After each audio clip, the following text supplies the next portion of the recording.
Eu costumo dizer que as coisas sempre começam antes de começarem. Quer dizer, há um pouco antes, algum elemento, algum tempo anterior ao que nós em geral achamos que é o início.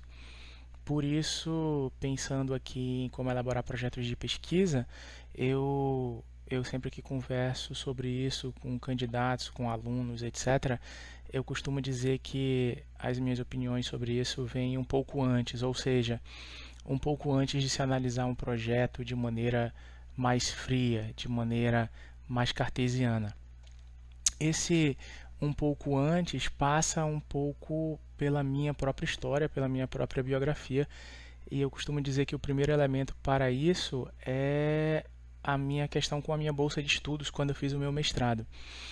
Eu fiz a minha graduação em língua inglesa na Federal do Amazonas e logo que concluí a graduação busquei fazer um mestrado.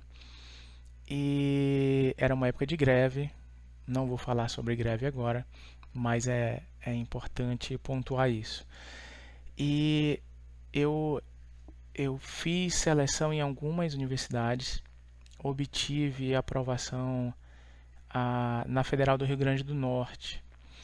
E é bem interessante porque naquele momento eu não sabia absolutamente nada sobre o dia a dia, o cotidiano dos programas de pós-graduação. Aliás, eu penso que mesmo durante o mestrado eu era um tanto novato naquele meio. Então, uma das coisas interessantes que aconteceram é que uma pessoa, não da universidade, mas uma das várias pessoas com quem eu conversei sobre mestrado, sobre pós-graduação, me disse, e eu acreditei, que seria interessante eu dizer que eu não precisava de bolsa, porque isso poderia facilitar a entrada. Eu não sei se alguém já ouviu esse mito. E aí, chegando lá, né, no processo de seleção, eu fui aprovado e me perguntaram sobre a bolsa. Eu, obviamente, disse que não precisava. Mas, quando eu fui aprovado, eu tinha direito à bolsa. E se criou uma situação um tanto formal, porque não porque eu havia dito que não precisava, mas porque no formulário de inscrição eu havia marcado que não precisava. Uma das características da universidade, e não só da universidade, mas de várias instituições, é o que eu costumo chamar de paradoxo, onde um é um, mas também não é. Então há uma formalidade, mas ao mesmo tempo aquela formalidade pode ser flexível. Apesar de eu ter marcado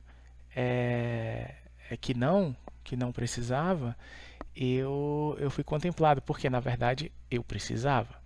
E precisava bastante, e precisava muito. E em se tratando de bolsa, isso era uma coisa muito significativa. Né? Eu não era do Rio Grande do Norte, não era de Natal, estava indo de outro local para lá, então isso já causava um impacto, um valor de sentido sobre o fato de eu precisar. Eu sempre cito essa história porque mostra como informações ditas por pessoas com quem você conversa sobre pós-graduação, sobre projetos, podem fazer com que você tome atitudes que na verdade não vão ajudar e às vezes podem até atrapalhar a sua entrada ou a sua permanência num curso de pós-graduação. Um outro ponto que eu costumo citar, uma outra história que eu costumo citar, eu costumo dizer essa frase, né? Você orientaria o meu projeto? Uma ex-aluna minha que se tornou candidata ao programa de pós-graduação, ao mestrado, no meu caso, ao mestrado em letras, me procurou. Isso já é interessante, né? Porque muita gente pergunta se isso é válido de se fazer, de você perguntar para um professor se, mesmo conhecendo ou não conhecendo, se ele orientaria aquilo. Eu estou na categoria dos professores que eu digo, tanto para as pessoas que eu conheço ou que eu não conheço. Olha, eu orientaria esse projeto, ou eu digo, eu não orientaria esse projeto. Isso não está no meu escopo, eu não trabalho com isso. Uma pessoa me procurou e me fez essa pergunta, se eu orientaria o projeto dela. Eu disse que sim. E sim, de fato eu orientaria, tinha afinidade teórica, tinha uma questão analítica interessante e eu orientaria. O fato de eu dizer isso não significa que a pessoa vai ser aprovada. E a pessoa não foi aprovada. A pessoa foi para a seleção, passou em uma prova escrita e foi para a entrevista, e na entrevista a pessoa não foi aprovada. E aí vem aquela célebre pergunta, né? Por que eu não fui aprovada? E uma frustração. Por quê? Porque a maioria das pessoas, em geral, pensa no processo seletivo de pós-graduação como se fosse uma prova clássica.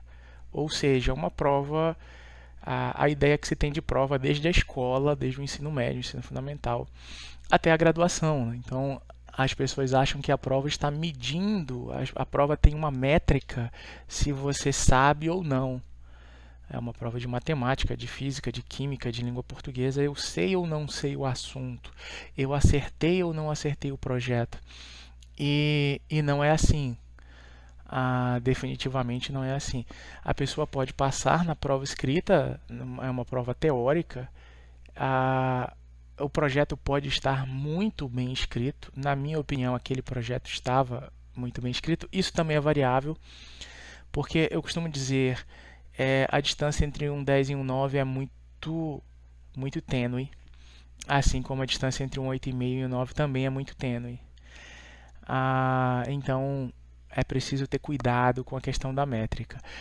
E as pessoas muitas vezes confundem uma aprovação ou uma reprovação na pós-graduação, seja numa etapa seletiva de prova escrita, de um conhecimento técnico, o que pode ser exemplificado também em outras áreas, na história, na matemática. Embora as áreas tenham diferenças, é interessante a gente falar sobre isso depois, as pessoas confundem e acabam pensando que, bom, se eu não fui aprovado, a banca está dizendo que o meu projeto não é bom, ou se eu não fui aprovado na prova teórica é porque eu não tenho conhecimento. Isso não é verdade, não? O projeto pode ser muito bem escrito e mesmo assim não ser aprovado, porque precisa haver uma concatenação de orientação. Ou seja, a pessoa pode ter um projeto muito bem escrito na área X, mas naquele programa de pós-graduação ninguém orientar a área X. Ou pode acontecer, como foi o caso, de a pessoa querer trabalhar com um projeto de pesquisa X, ela questionar um professor como eu fui questionado: você orientaria esse projeto? Sim, eu orientaria esse projeto. E a pessoa não ser aprovada. Por quê? Porque a banca não vai considerar apenas se há quem oriente. Há um outro sistema de avaliação ali sobre cientificidade. E falando no caso de letras, falando no caso de linguística, isso é muito tênue, porque existe uma área onde o estudo da linguagem vai ser muito métrico, entre aspas, muito científico, entre aspas. Então, muitas vezes as pessoas vão interpretar que quem trabalha com uma determinada temática, quem trabalha com uma determinada interpretação que não esteja dentro de uma formalização muito específica, que aquilo ali não é interessante para o programa. Isso também vai acontecer em outras áreas. Isso vai acontecer, dar um exemplo com o direito. O direito é uma área curiosa, né? Porque o direito é social aplicada. Então, você pode ter, por exemplo, um programa muito voltado para os direitos humanos. E quem vai trabalhar com direitos humanos vai ter uma constituição teórica totalmente diferente de quem vai trabalhar com direito constitucional, por exemplo. Então, mesmo na área de direitos humanos, você vai ter teorizações diferentes. Então, eu acho que a gente poderia resumir isso com uma frase do Foucault que diz o seguinte: que há duas grandes formas de se construir conhecimento no Ocidente nos últimos séculos. Uma é formalizar, a outra é interpretar. Então, eu penso que é isso. Muitas vezes as pessoas vão ter um projeto muito baseado em interpretações, uma visão mais social da linguagem. Vou dar o um exemplo aqui para quem trabalha com memes, por exemplo, na área de linguagem. E meme é uma coisa interessante porque o projeto pode estar muito voltado para uma questão mais social, E aí a banca pode achar, olha, está faltando aqui a forma, está faltando aqui uma estruturação, algo de fato mais estrutural. Então o projeto não entra. Apesar de meme ser um tema consagrado para quem estuda linguagem.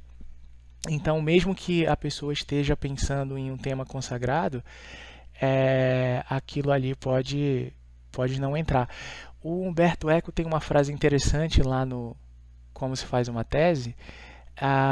Ele dá um exemplo muito interessante que é muito mais difícil montar um projeto de pesquisa, é muito mais difícil escrever uma tese, é muito mais difícil pesquisar sobre uma rádio. E eu vou adjetivar aqui sobre uma rádio comunitária, por exemplo, que pesquisar Aristóteles. Então, se você vai pesquisar algo clássico, aquele algo clássico já está formalizado na academia. Então, é muito mais fácil defender aquilo. O que não significa que o clássico sempre vai entrar. Em outras palavras, existe uma política. E as pessoas muitas vezes acham, as pessoas interpretam que política significa corrupção. Né? Então, por isso eu conto essa história. A pessoa me questionou se eu orientaria, eu disse que sim, e a pessoa não passou. E aí, para concluir a história, essa pessoa, no ano seguinte, foi tentar novamente o processo seletivo. E me procurou novamente, com o mesmo projeto. E me disse, você orientaria esse projeto? Sim, eu orientaria esse projeto. Se a banca aprovar o projeto, eu oriento o projeto. Sim, é algo que eu tenho interesse, etc.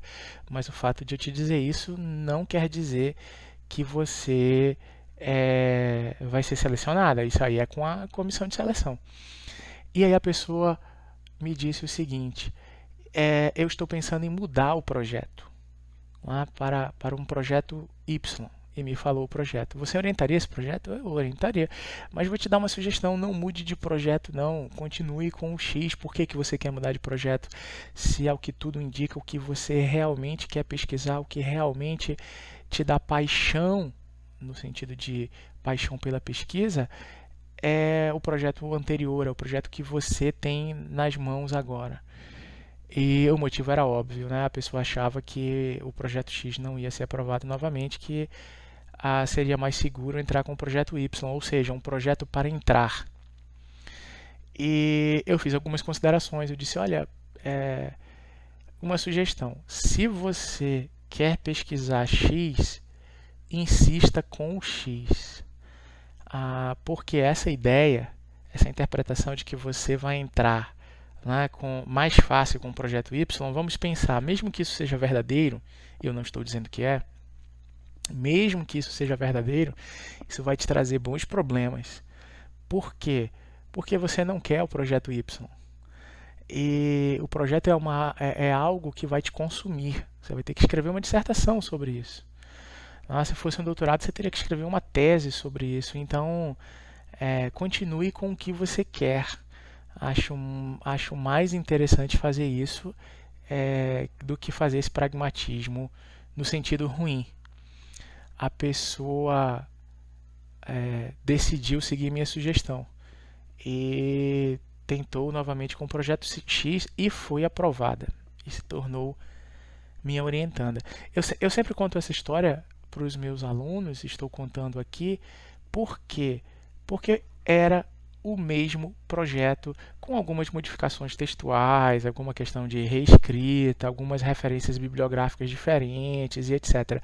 Eu sempre conto essa história para pontuar que não significa você ser aprovado, não significa que no outro ano você também seria. Não é uma prova de 2 mais 2. Eu costumo pontuar isso, né? Então, há muitas peculiaridades na pós-graduação. E eu penso que esse é um dos motivos pelos quais eu decidi fazer esse mini curso, né? Não só para falar sobre o projeto, sobre justificativa, sobre temática, sobre problematização, sobre referências bibliográficas, sobre os itens naturais de um projeto, mas também falar desses detalhes que eu cansei de ver acontecer em várias comissões de seleção. No ponto 3, eu penso que esses dois pontos anteriores, né, a minha questão com a bolsa e essa questão do projeto, levam aqui para um ponto 3, que é basicamente a questão de bancas e comissões de seleção nas universidades, a questão de estrutura de poder na universidade e a presença do pretenso orientador nas bancas. Ou seja, um dos problemas nos processos seletivos é que você tem um número reduzido de professores em uma comissão de seleção de entrada. E por mais que haja toda uma cientificidade, uma questão de escolha homogênea dentro do programa, as pessoas sendo diferentes, as escolhas podem sim ser diferentes. Eu sempre costumo, isso para mim é muito claro na área de humanas. Eu sempre costumo dizer isso para os meus alunos, né, que são professores, que vão ser professores, que vão se formar e vão para a sala de aula. Eu costumo dizer, nós ensinamos pessoas, nós não ensinamos robôs. Então, em se tratando de ser humano, as coisas têm variação, e uma variação bem razoável. Então, no programa que eu faço parte, ao longo do tempo se chegou a um consenso, que eu acho muito interessante. Qual é o consenso? A comissão de seleção é composta por um número X de professores, no caso por 3 professores doutores. Alguns programas pelo Brasil convidam professores externos para fazerem parte da comissão de seleção, um convidado externo, por exemplo. Mas o meu programa decidiu fazer uma coisa que eu acho muito interessante. O pretenso orientador é convidado para as entrevistas. Então, você tem uma seleção prévia, onde os candidatos passam por uma prova escrita. E depois dessa prova escrita, você vai ter, invariavelmente, uma entrevista onde vai se questionar a questão do projeto, da preparação intelectual do candidato e etc. E aí o que é que se faz? Se o orientador, o pretenso orientador para o qual se está disputando vaga, quiser se fazer presente, ele pode se fazer presente. Por quê?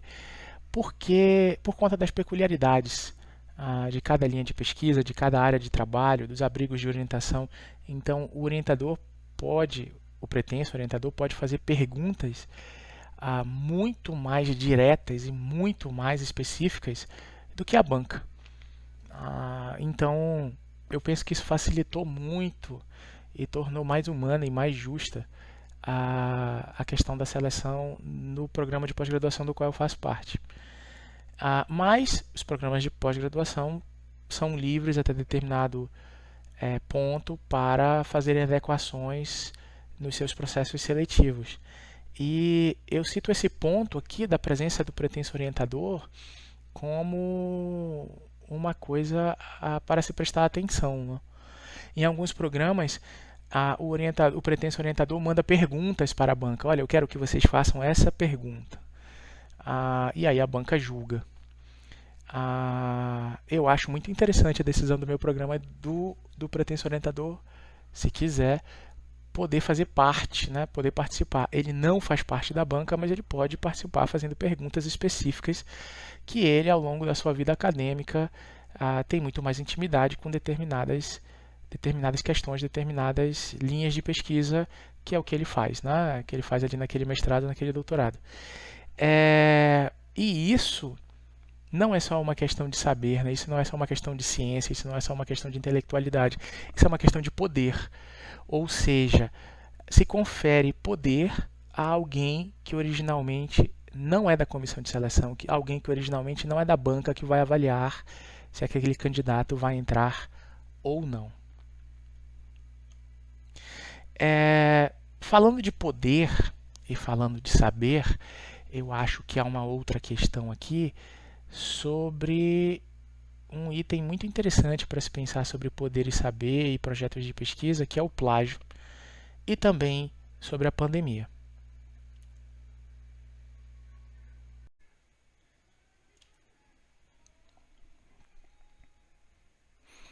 Bom, falando de plágio, a ideia aqui é falar ainda de poder acadêmico e de questões correlatas do contexto que circunda a universidade, que está na universidade, que por isso também circunda projetos de pesquisa e seleções para pós-graduação. Guardadas as devidas proporções, mutatis mutandis, isso também poderia servir para a graduação. Eu queria relatar aqui brevemente 3 casos de plágio que eu pude ver, viver, conviver com colegas. Um, um deles, em uma determinada unidade acadêmica de uma determinada universidade, foi tipificado como crime. De fato, plágio é crime. Então, o que aconteceu nessa situação? O, Montou-se uma banca, né, de defesa e um dos membros da banca verificou o plágio, não informou o orientador e nem o programa de pós-graduação. Foi para a apresentação do trabalho, a arguição. A pessoa apresentou o trabalho e na hora da arguição o examinador pontuou o plágio, provou o plágio, demonstrou o plágio. Isso foi posto em ata e aí, obviamente, a pessoa foi reprovada e isso se tornou um caso jurídico, porque foi encaminhado, houve uma sindicância, foi encaminhado para as instâncias competentes, etc. Então, essa é uma situação.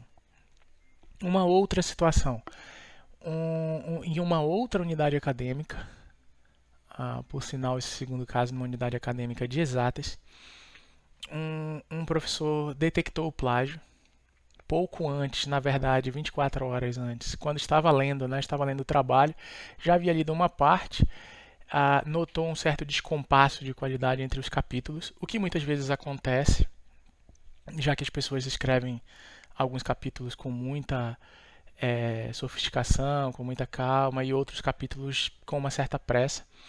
Mas não foi esse o caso. O examinador, o arguidor da banca, percebeu que havia um plágio, procurou e identificou o plágio. E no dia seguinte, que era o dia da apresentação do trabalho, entrou em contato com o orientador para informar. A apresentação foi suspensa, a pessoa foi chamada, o discente, né, o aluno, se conversou com ele. Ele era um bom aluno, um ótimo aluno no programa de pós-graduação. Era uma pessoa muito competente tecnicamente, mas havia cometido o plágio. E recebeu uma reprimenda muito dura e uma outra chance, de que ele teria que reapresentar o trabalho dali a X tempo, obviamente sem plágio. E isso foi feito. A pessoa reescreveu o capítulo, os capítulos que eram plágio, escreveu de fato a autoria dele, na autoria do discente, e apresentou um trabalho autoral sem plágio. Foi aprovado e a vida desse discente seguiu. Um terceiro caso, em uma outra unidade acadêmica, uma unidade acadêmica de humanas, não que isso influencie na significação, no sentido da coisa, mas durante uma arguição, a pessoa apresentou, passou pela arguição, aquela fase de que todo mundo se retira da sala para a banca deliberar. E na deliberação, uma pessoa que estava na banca, no caso, a arguidora, não, pontuou que havia um plágio ali, em determinado capítulo. Trechos, páginas de plágio. E que isso fosse revisto, que isso houvesse um cuidado com isso antes do depósito final. Ou seja, houve um silenciamento naquele momento até a defesa e ali na deliberação, no seu instrumento formal, nas questões oficiais, na escrita da ata e etc. Então, estou citando isso pelo seguinte: no caso de plágio, que é uma coisa muito famosa, né, na academia sempre se fala contra o plágio, eu gosto de citar isso para meus orientandos e para os candidatos, para os alunos que eu conheço. foi investigado, um foi pontuado como crime, o outro recebeu uma outra chance e em um terceiro caso houve um silenciamento. Por que eu gosto de citar isso? Porque é o mesmo caso, é um plágio, mas a reação foi diferente.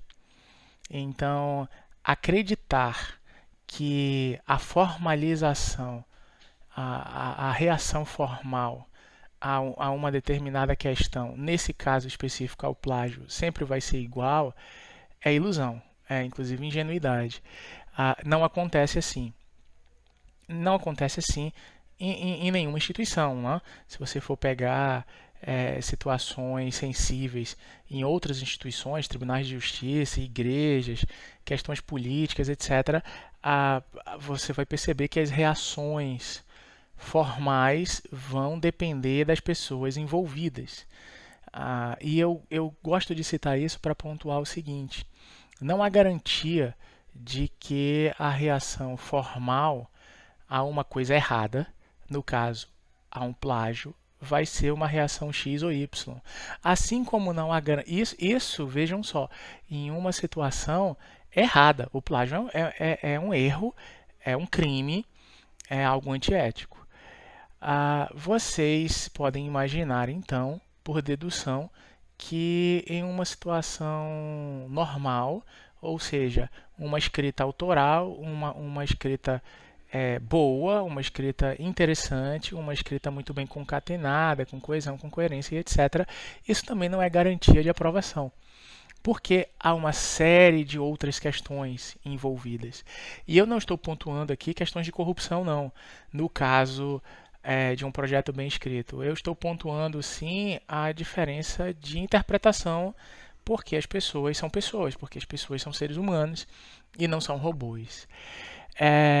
Por falar em robô, eu por um acidente, né, ou por um incidente do destino, eu estava como coordenador de pós-graduação quando a pandemia começou. E ainda estou, né? Estou na minha última fase aí na coordenação. E eu queria relatar uma situação interessante sobre a pandemia. Eu não vou citar aqui estatística nem nada, mas muitos alunos, muitas alunas, muitos discentes tiveram muitos problemas. Por quê? Muita gente ingenuamente acreditou quando a pandemia começou no seguinte: bom, está havendo um fechamento, né? As instituições estão fechando, a universidade fechou, então isso é bom. Por que é bom? As pessoas pensaram assim: esse fechamento vai durar pouco tempo e durante esse pouco tempo as pessoas vão produzir, as pessoas vão escrever. Bom, primeiro, não durou pouco tempo e esse isolamento não trouxe maior produtividade, muito pelo contrário. E eu relato um caso que eu nunca tinha tido que lidar. Eu tive muitos discentes com problemas psicológicos sérios. E um desses problemas psicológicos mais sérios, ideação suicida, era uma coisa com que eu nunca tive que lidar como professor. E achei uma coisa muito interessante, porque no meio desse percurso, eu pude perceber que a orientação ao discente fez o seu papel de orientação. Não é? Então, sentou-se ali virtualmente, se discutiu o projeto, se discutiu o trabalho, se discutiu a dissertação, capítulo a capítulo, desdobramentos e etc. Mas depois de toda essa esquematização, depois de todo esse delineamento, mesmo assim, a pessoa não conseguia escrever. E eu recebi o seguinte relato do meu colega docente, né, do professor, que o professor não estava mais preocupado se o discente, se o aluno iria conseguir terminar ou não. Que o objetivo, no final das contas, era que o docente continuasse vivo. Uma coisa curiosa aconteceu, uma coisa interessante. O discente continuou vivo, o discente conseguiu superar as questões psicológicas, mas o discente conseguiu escrever. E ele conseguiu escrever por que ele teve apoio psicológico. Isso é um caso muito interessante, porque as pessoas muitas vezes têm uma doce ilusão de que ler e escrever é um ato apenas intelectual. Então eu vou ler 10 livros, 20 livros, 30 livros, 40 artigos, 10 teses e por aí vai. Vou consubstanciar isso no organograma, no fluxograma, num delineamento lá, num sumário comentado do que é para ser escrito. Vou sentar e vou escrever. Não é assim que funciona. A escrita é um ato criativo. Não é assim que funciona. Você não senta e escreve, não é um trabalho de fábrica. É, Então, a questão emocional é importante, né? E a gente não vive numa biblioteca, a gente não vive na sala de aula, a gente vive no mundo. E o mundo, como todo mundo deve saber, é um local complicado. É um local bom, mas também é um local complicado. Então, é preciso lembrar que a atividade intelectual deve estar combinada também a uma questão emocional. Porque as pessoas vão se sentir esgotadas, as pessoas vão se sentir cansadas, as pessoas vão se sentir com medo de terem um projeto e não serem aprovados, com medo de terem um bom projeto e não serem selecionadas. E isso é normal, né?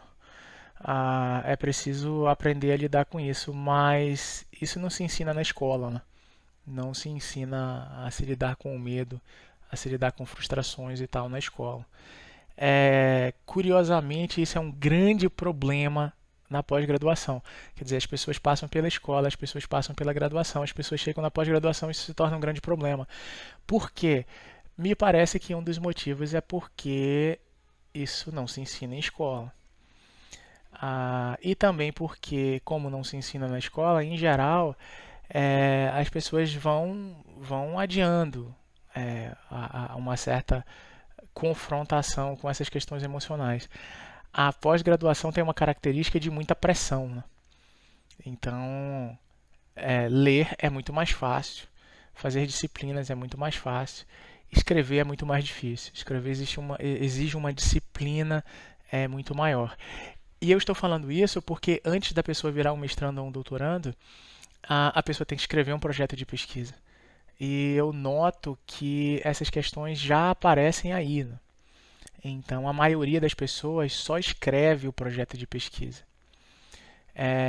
Elas não reescrevem o projeto de pesquisa. Eu mesmo fiz isso quando fui candidato ao mestrado. Fiz alguns ajustes aqui e ali, mas de fato não foi uma reescrita.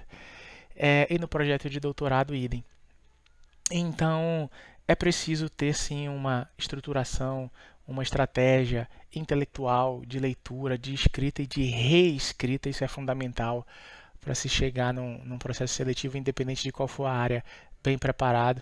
Mas pensar sobre a pandemia é muito interessante porque é uma prova e contraprova de que é preciso também antever determinadas questões emocionais, porque sem fazer isso, só o intelectual não vai colocar a pessoa dentro de nenhuma seleção.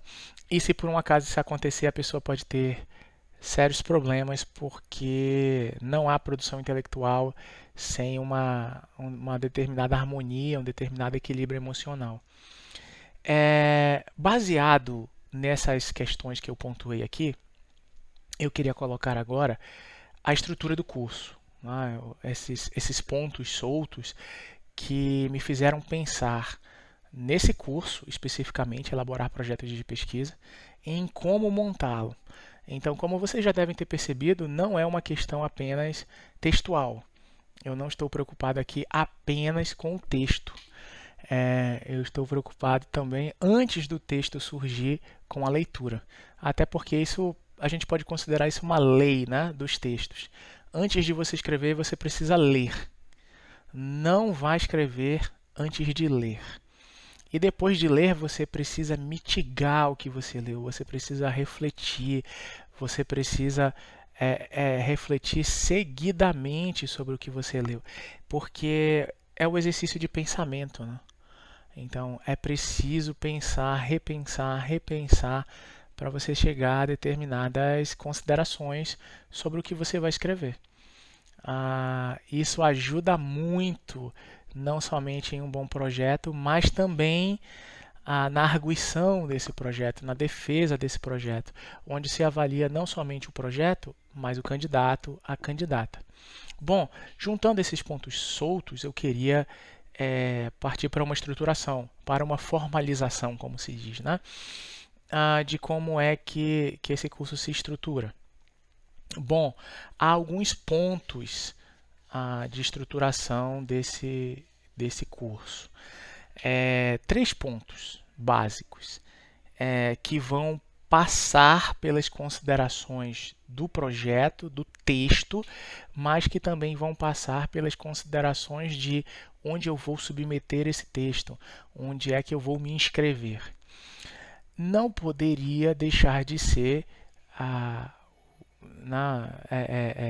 uma questão essencial o financiamento. Financiamento, dinheiro, capital. É sempre interessante pensar nisso, porque se eu vou tentar uma vaga de doutorado, se eu vou tentar uma vaga de mestrado, é fundamental pensar, eu vou ter bolsa? E aí é preciso entender como é que as bolsas funcionam. Nós estamos no Brasil, né? O Brasil tem um bom aporte de bolsas, embora muita gente queira retirar as bolsas de estudo. E as bolsas de estudo sempre sofram, é uma questão política, não é só uma questão financeira, se você vai financiar ou não os estudantes de pós-graduação brasileiros e em que percentual. Existe sempre aquela história de que se você entra em um programa de pós-graduação nota 7, há bolsa para todo mundo, em tese, se nada estranho acontecer em Brasília. Assim, é preciso ter cuidado com isso, né? Por quê? Porque o financiamento não é só de Brasília. Também há os financiamentos das FAPs, né? Das fundações de amparo à pesquisa. Então é preciso entender como é que isso ocorre. Muita gente acha que a alocação de recurso para quem é aprovado é meramente pela colocação. Quer dizer, eu sou candidato ao mestrado na cidade X e tirei o primeiro lugar, então a bolsa é minha? Não necessariamente. Não necessariamente. Porque isso depende de programa para programa. Há uma tendência da maioria dos programas a pensar na bolsa como uma questão social. Então, funcionaria assim. Por exemplo, a título de exemplo, 10 vagas não foram oferecidas num determinado mestrado de determinada área, 10 pessoas foram selecionadas. Aí você tem a ordem de colocação, do primeiro ao 10º. Alguns programas, há uma tendência para isso, alguns programas raciocinam assim. Primeiro colocado tem vínculo empregatício, ele trabalha? Sim. Então a bolsa não vai para ele. Segundo colocado, tem vínculo empregatício, ele trabalha? Não. Então a bolsa é alocada para ele. Ou seja, a bolsa é alocada de forma social a uma trilha, digamos assim, de colocação, né, de ordem no processo seletivo, mas muitos programas fazem essa alocação social. Então é preciso pensar sobre isso. É interessante também pensar no valor da bolsa. Em determinados estados, a bolsa da FAP, a bolsa de Fundação de Amparo à Pesquisa, isso acontece em São Paulo, por exemplo. Isso acontece no Amazonas. Interessante. As FAPs desses 2 estados, para citar 2, pagam um valor de bolsa de mestrado e doutorado superior à bolsa CAPES ou à bolsa CNPq, que são as bolsas federais. Então, é algo interessante, né? Mudar de um estado para outro é sempre um problema financeiro e pensar na bolsa é uma boa questão. Então, assim, é preciso pensar no financiamento. E é preciso pensar no financiamento não somente da bolsa, mas também o financiamento do PPG, o dinheiro que o programa de pós-graduação recebe.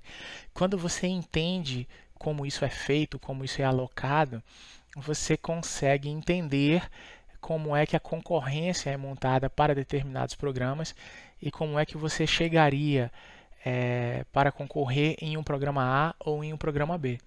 Ou seja, em resumo, a questão financeira influencia. Influencia não só, obviamente, na contemplação, né? A pessoa fica contente, a pessoa fica feliz de ser financiado para estar estudando, mas também em questões como concorrência. Nós vamos falar sobre isso, certo? Porque isso influencia não no texto do projeto, mas isso influencia sim na concorrência que você vai ter que enfrentar para ser vencedor em uma determinada vaga para aquele projeto. O ponto 2, leitura. É preciso ler. Toda vez que alguém chega comigo falando de um projeto de pesquisa, as pessoas em geral começam pensando em um tema, em um fenômeno, em um objeto que chama a atenção delas. Eu me interesso pelo problema A, pelo problema B, pelo problema C. E aí, a primeira questão é, você já leu sobre isso? Você já leu academicamente, ou seja, você já leu teses sobre isso? Por que teses? Porque as teses de doutorado são os trabalhos acadêmicos mais longos, com mais profundidade. Então, se você pesquisa teses, a pessoa que escreveu aquela tese, ela fez uma revisão bibliográfica bem mais longa, com cuidado, etc. Então, é muito interessante, é uma ótima estratégia você consultar teses para escrever um projeto de mestrado. Mas não é só teses. Os artigos científicos também é uma questão obrigatória se consultar os artigos científicos. Os livros, não só os livros da área, né? Quer dizer, se eu sou do direito, se eu sou da história, se eu sou da geografia, se eu sou de letras, eu preciso conhecer os livros clássicos da minha área.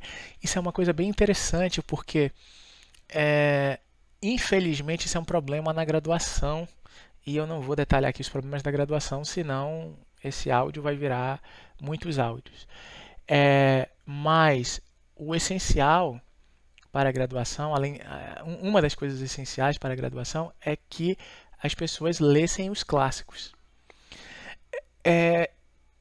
Eu não sei, eu não tenho um dado estatístico assim, mas eu não sei dizer se é a maioria, se é a franca maioria, a esmagadora maioria, mas eu sei dizer que muita gente, assim, não é estatística, mas é uma palavra de impressão, né? Muita gente sai da graduação sem ter lido os clássicos.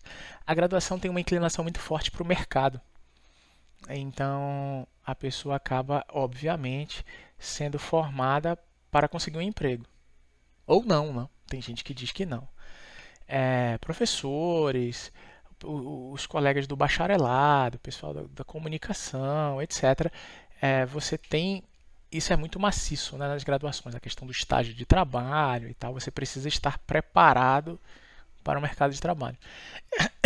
Na graduação, uma das questões que deve acontecer também é a pesquisa. Um trabalho de conclusão de curso, a chamada iniciação científica. Eu, quando fiz minha graduação, fiz 2 projetos de iniciação científica e o meu mestrado, o meu trabalho de conclusão de curso, foi derivado de um projeto de iniciação científica e, por consequência, o meu projeto de mestrado também foi derivado do meu trabalho de conclusão de curso. Ou seja, o fato de eu ter feito uma iniciação científica me ajudou muito no trabalho de conclusão de curso e me colocou um pé no mestrado. Mas não foi assim, falando assim parece fácil, não foi assim tão simples. Né, não tenhamos essa ilusão, não há uma receita de bolo que você chega lá, você fez um 2 mais 2 e aquilo já é automático. É um cálculo probabilístico, né? As chances vão aumentando. Então, quanto mais você lê artigos, livros, dissertações e teses, mais chances você tem de escrever um projeto muito bom para ser selecionado em uma seleção de um curso de pós-graduação. Por outro lado, isso não é só uma questão do texto, também é uma formação de pessoa, uma formação humana. Quer dizer, quanto mais eu leio, mais eu me faço interessante para quem vai me conhecer como candidato. Então, chegando em uma entrevista, mais eu conseguiria, né? O projeto está bem escrito, a pessoa a banca vai me fazer perguntas, o pretenso orientador vai me fazer perguntas, mas eu conseguiria responder essas perguntas a contento, né? E mostrar que eu sou um bom candidato a ser aluno, a ser mestrando, a ser doutorando, enfim. O que é um bom candidato? Boa pergunta. Eu penso que há muitas respostas para essa pergunta. Em geral, isso acontece com as boas perguntas.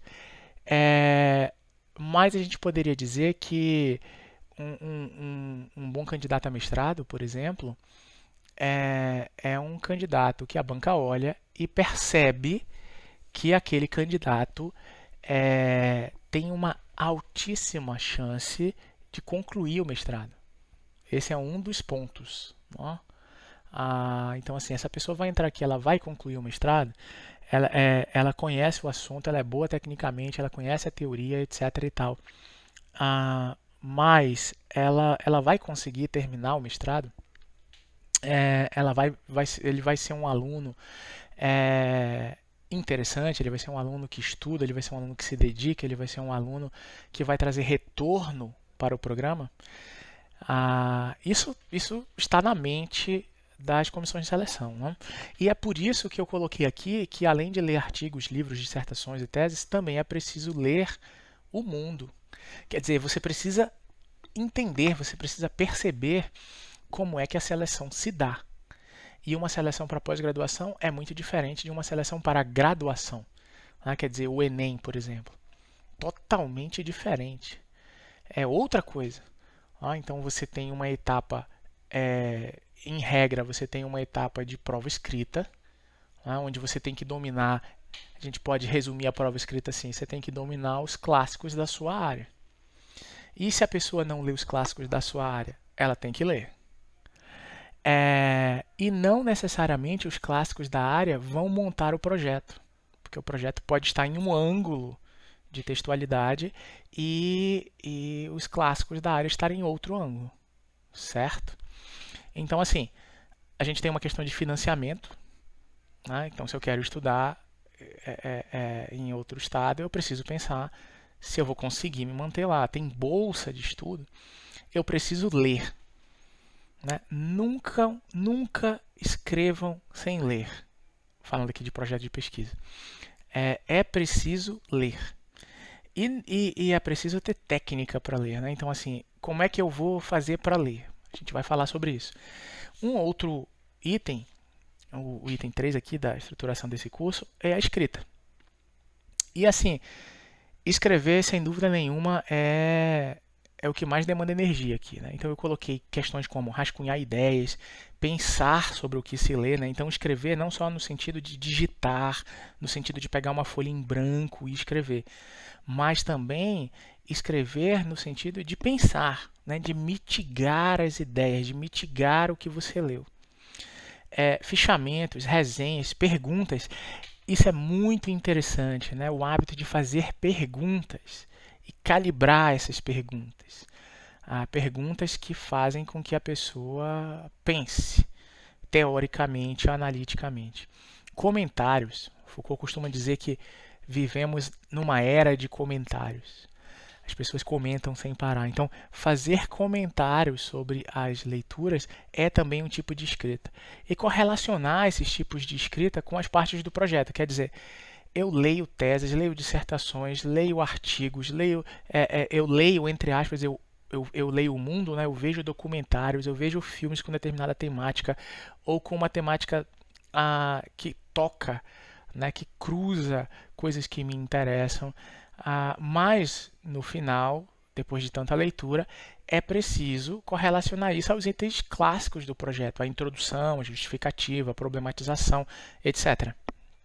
Então, eu preciso entender como é que essas partes do projeto de pesquisa são compostas e como elas se correlacionam. Não só como eu construo um bom texto, tecnicamente, gramaticalmente, logicamente, mas também eu costumo dizer que o bom texto não é só o que está escrito, né? É o que não está escrito.